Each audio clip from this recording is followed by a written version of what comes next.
And here this morning, we're learning more about what it takes for the Rockford Fire Department to answer your call in case of an emergency. New numbers show an increase over the last year, and it raises more questions on the needs of the department as a whole. Our Dylan Valencia joins us in the studio to walk us through those numbers. Good morning, Dylan. Yeah, Manny, good morning. Well, over the last 2 decades, EMS calls have been on an upward trend here in Rockford. And in fact, EMS calls raise on average a total of 1 to 3% every year. Now let's go through those numbers right now. And I want to start with the 911 calls from last year, 2023. Take a look at this right here. Over 105,000 calls to 911 just last year. Now you see between fire and EMS, most of these are EMS calls with over 20,000. But I want you to focus on the non-emergent calls, just slightly above 80,000. Now I want to take a look at our current status if we are comparing this to 2024. Now this right here is from January to March, over 58,000 total calls so far, and that is more than half of the same timeline in 2023. And now I want to compare both of these right now for you. So take a look at this. As you see, when you're comparing 2023 to 2024, the calls actually lowered when it comes to fire calls. But again, EMS calls are raising up. As you see, 2024, 5,901, and 2023, 5,552. Again, this is just January through March, which is why I sat down with Rockford Fire Department's chief to learn more on what they are doing to improve this. If you're calling 911, it's because there's a medical emergency, there's a fire, or you are witnessing a crime in progress. That's when we call 911. Right now, the Rockford Fire Department responds to, on average, 80 to 100 calls a day. That includes both EMS and fire calls.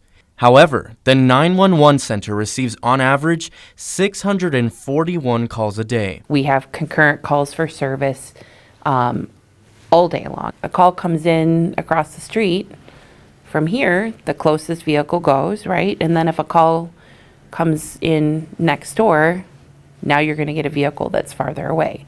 So if you are, when a call for service goes out, it does use resources and it depletes that particular area. And so then you have to wait for response from another area. So that is the impact of concurrent calls for service. A big chunk of those concurrent calls are non-emergent calls. Some examples include calling to ask a question or calling 911 for anything outside of a medical emergency, crime, or fire. We also have times when that is someone's only access is through the 911 system, right?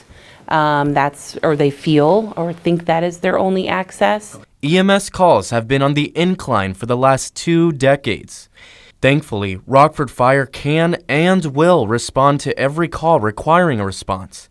However, with more calls means utilizing resources. When a call for service goes out, it does use resources and it depletes that particular area. There have been cases where all ambulances were out on calls.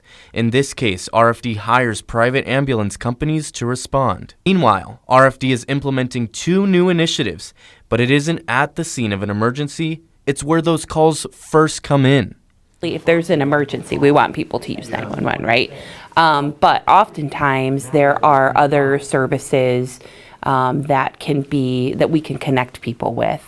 It's called the Mobile Integrated Health Initiative. For medical calls that don't require an emergency response, it will allow people to be connected to additional resources. Their second initiative focuses solely on mental health. We have folks that use 911, they call for an emergency, and they are perhaps in a mental health crisis, and so those teams would work with those individuals.